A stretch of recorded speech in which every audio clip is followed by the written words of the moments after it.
ఇప్పుడు స్వామి చెప్పే అవగాహనలో అవగాహన అంటే ఏంటి? అర్థం చేసుకోవటం. అవగాహన అంటే ఏంటి?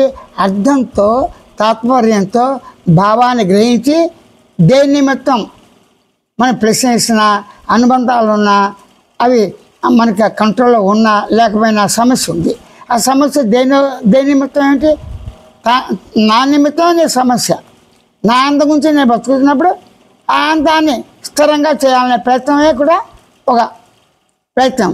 ఆ ప్రయత్నం వల్ల అనేక ఆటంకాలు వస్తున్నాయి. సరిగ్గా ఉంటాయి, ఉండవు. ఉన్నా కూడా మళ్ళీ ఆటంకాలు.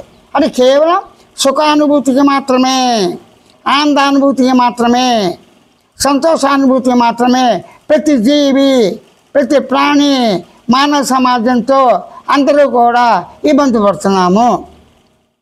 మెయిన్ ఏంటి? ఆకలి బాధ. ఆకలి బాధ ఎవరికి వచ్చింది? నాకు వచ్చింది. తను ఒంటరివాడ అనేకులతో ఉన్నారంటే మానవ సమాజంలో ఎక్కడైనా గుంపులుగా ఉండటం సహజ స్వయం అనుభవమే ప్రతి వారికి. అనుభవంలో ఎందుకు వచ్చినా అనుభవంలో ఉన్న వాటిని ఉపయోగించుకొని ఏ విధంగా ప్రవర్తించాలో, ఏ విధంగా గమనించాలో, ఏ విధంగా గుర్తించాలో, ఏ విధంగా తెలుసుకోవాలో తనకి ఎరుక లక్షణం సహజంగా ఉంది కదా. అంటే ఎరుక లక్షణం ఉండుట చేతనే, స్వభావ లక్షణం ఉండుట చేతనే, సహజమైన తెలివి ఉండుట చేతనే, సహజమైన జ్ఞానం ఉండుట చేతనే, సహజమైన శబ్దంతో భావంతో ఉండుట చేతనే నేను ఉన్నాను అనే పదం ఉంది. ఈ నేనున్నాను పదం ఎందుకు వచ్చింది? ఎలా వచ్చింది? వచ్చి పోతుంది? ఎందుకు వచ్చింది? ఎందుకు పోతుంది? ఈ ప్రశ్నల కన్నా అనుభూతిగా నేను అనే ఒక నేను అనే అనుకునేవాడు, నేను అనే శబ్దం చేసేవాడు, నేను అనే గమనించేవాడు, నేను అనే గుర్తించేవాడు, తెలుసుకునేవాడు తాను స్వయంగా అనుభవంలో ఉండుట సహజాతి సహజమే. దీన్ని మార్పులు లేవు. ఎందుకు? నేననే శబ్దం ఎత్తకుండా ఉండగలరా? ఉండండి. శబ్దం ఎత్తకుండా ఎవరైనా ఉండగలరా? శబ్దం అంటే మూలుగుడు కావచ్చు, ధ్వని కావచ్చు, అరుపులు కావచ్చు, కేకాలు కావచ్చు, తెలిసిన తెలియని భాషలో కావచ్చు. రోధిస్తాం, పుట్టుకతోనే చచ్చేదాకా రోధిస్తాం, అంటే ఏడుస్తాం. ఏడుపు భయంకరంగా కూడా ఏడవచ్చు. ఒక పులి అటాక్ చేసినప్పుడు అడవిలో ఎంత భయంకరంగా అరుస్తాం.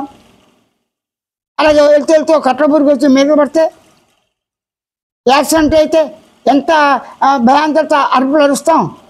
ఇవి ఆటోమేటిక్గా జరిగిపోతాయి. అంటే సహజంగా జరిగే ఇన్సిడెంట్కి సహజంగానే తన అనుభూతులు ఉన్న దాన్ని దేహం ద్వారా, మనసు ద్వారా, బుద్ధి ద్వారా, మనుషుల ద్వారా, నిద్రాకాల మెరుకుల ద్వారా, సంఘటన ద్వారా, వాసన ద్వారా, ధర్మార్థ కామ మోక్షాల గురించి కావచ్చు, సత్కర్మాచరణ కావచ్చు, దుష్కర్మాచరణ కాదు, ఏ చేసినప్పటికీ నేననే శబ్దంతో, నేననే భావంతో తనకు తానే స్వయంగా సమస్యలు సృష్టించుకున్నాడా, కల్పించుకున్నాడా కాదు, ఉన్నాయి అంతే. ఆ ఉన్న వాటిని కల్పించుకున్నాడా, సృష్టించడం రెండో పరిస్థితి. నేను ఉన్నాను. ఆ నేను ఉన్నాననే మాట ఎందుకు అనకుండా ఉండు. నేను ఉన్నాను అనుభూతి ఏముంది? వేయలేదు. కాబట్టి అనకుండా, అంటే నేను అనే అనకుండా, నేను అనేది కదిలికని నువ్వు గమనించకుండా, సాక్షి చైతన్యంతో నువ్వు తెలుసుకోకుండా, స్వయం జ్ఞానంతో నీవు గుర్తించకుండా, స్వయం జ్ఞప్తితో లేకుండా నువ్వు ఉన్నావా?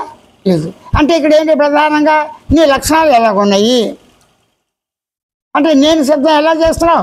శబ్దం సహజం, స్వతः సిద్ధం అంతే. అంటే స్వతः సిద్ధంగా ఉన్న శబ్దాన్ని కల్పిస్తాం అనుకో, కల్పిత శబ్దాలు వచ్చిపోతున్నాయి. మరి స్వతः సిద్ధం అనే పదం ఎందుకు వాడాను? తాత్కాలికంగా వాడాల్సి వస్తుంది. నేను శబ్దం సహజమే, నేను శబ్దంతో మాట్లాడటం సహజమే, సంభాషణ సహజమే, పదాలు సహజమే. ప్రతి పదము, ప్రతి అక్షరము, ప్రతి మూలుడు, ప్రతి మూగ భాష, ప్రతి భాష వచనము సంపూర్ణంగా నిత్యకృత్య వ్యవహారాలు చేసుకునే నిమిత్తమే.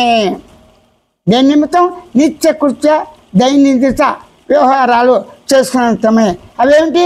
నిద్రలేగానే ఎవరి తీరు వాళ్ళ అవసరార్థం స్నానం చేస్తాడు, వెనుకో ముందు పళ్ళు తోముకుంటాడు, వాళ్ళంతా శుభ్రం చేస్తున్నాడు, స్నానం చేసుకుంటాడు.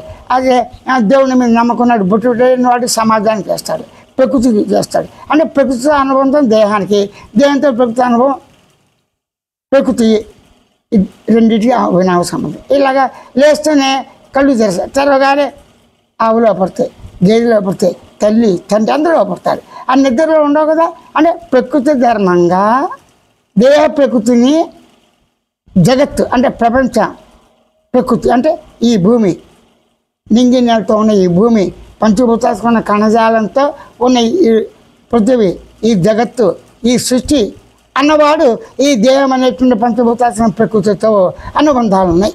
ఆ అనుబంధాలు ఉన్నా లేకపోయినా బాధే. నేను లేను అన్నావు, అలా లేవుగా ఉన్నాం. నిద్రలో నేను లేను అనుకున్నాం, అనుకోవట్లేదుగా.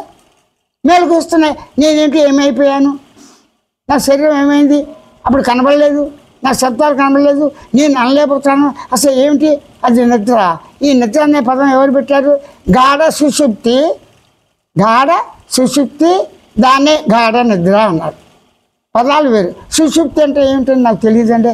సుషుప్తి ఏమిటండి? నిద్ర, మత్తు, ఏమీ తెలియని స్థితి. ఈ ఏమీ తెలియని స్థితినే గాఢ నిద్ర అనే పేరుతో ఇది అందరికీ తెలిసిందే, సామాన్యంగా మానవులందరికీ కూడా. అమ్మ నిద్రపోతా కాసేపు రెస్ట్, అమ్మ ఇప్పుడే నిద్ర లేచా కదా కాస్త బద్ధకంగా ఉంది, అమ్మ నేను పొద్దున్న లేచి స్నానం చేశాను, మళ్ళీ నేను సాయంత్రం కానీ రాను, రాగానే నాకు వెంటనే కాసేపు పడుకోవాలి, నాదే శుభ్రం చెయ్యి, అన్నీ రెడీ చేసి ఉంచు. ఇవన్నీ నిత్యకృత్యాల్లో వాడుక భాషలోనే భావాన్ని, అర్థాన్ని, తాత్పర్యాన్ని స్పష్టంగా తనకు తాను తెలుసుకుంటూ నాకు రెండవదిగా ఉన్న రెండంటే మా అమ్మ, నా అమ్మ, నా తండ్రి, నా మిత్రుడు, నా భార్య, నా పిల్లలు, నా జీవాలు. వెళ్ళావుగానే కుక్క పిల్లని తెచ్చావు, నిద్ర లేస్తావు, వెంటనే కుక్క పిల్లని తాగానే అర్రే పిల్లని తెచ్చాను పాలు తాగాను కుయ్యో కుయ్యో ఉంటే లేస్తావు.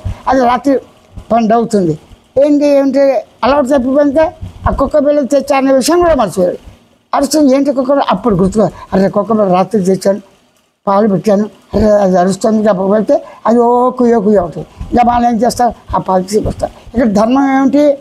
రోజు చేసే నిత్యకృత్య వ్యవహారాలు కాకుండా కొత్తగా నువ్వు ఒక పక్షిని పెంచినా, ఆవుని పెంచినా, గేదెని పెంచినా, చిన్నపిల్లని పెంచినా, పెద్ద పిల్లలు పెంచినా, దానికి కూడా దాని దేహ అవసరాలు కావాల్సిన మేత ఎక్కడో అడవిలో ఉండేటువంటి ఎక్కడెక్కడో ఉండేటువంటి జీవాలు నువ్వు కొన్నావో తెచ్చావో, వాటికి ఆటో వస్తే ముచ్చట బిడ్డ తెచ్చావో ఉంచుకున్న వాటిని బాధ్యత ముఖ్యమా, నీ శరీరం ముఖ్యమా?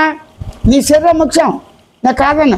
నీ శరీరం కూడా ఎంతో ప్రాణప్రదంగా పెంచడం ఆవు తప్పిపోయింది, ఎంత బాధపడతావు? వస్తువు పోతే ఎంత బాధపడుతున్నావు? పంటలు సరిగ్గా వర్షాలు లేకపోతే ఎంత బాధపడుతున్నావు? అంటే బాధ అనేది సహజంగా ప్రకృతి వల్ల కావచ్చు, వస్తువుల వల్ల కావచ్చు, నీ పెంచిన వాటి వల్ల కావచ్చు, నీ శరీరం వల్ల, మనసు వల్ల, బుద్ధి వల్ల, దేహం వల్ల, ఈ జగత్తో కూడి ఎప్పుడూ సమస్యలే. ఈ సమస్య అధిగమించాలన్న భావన అందరికీ ఉంది. కొంతమంది నాశనం చేయాలంటారు, సమస్య ఎందుకు రావాలంటారు. అసలు సమస్య మూలం ఏంటి? రకరకాల ధోరణిలో వీళ్ళు ప్రశ్నలు వేసుకుని కాలక్షేపం చేస్తున్నారు.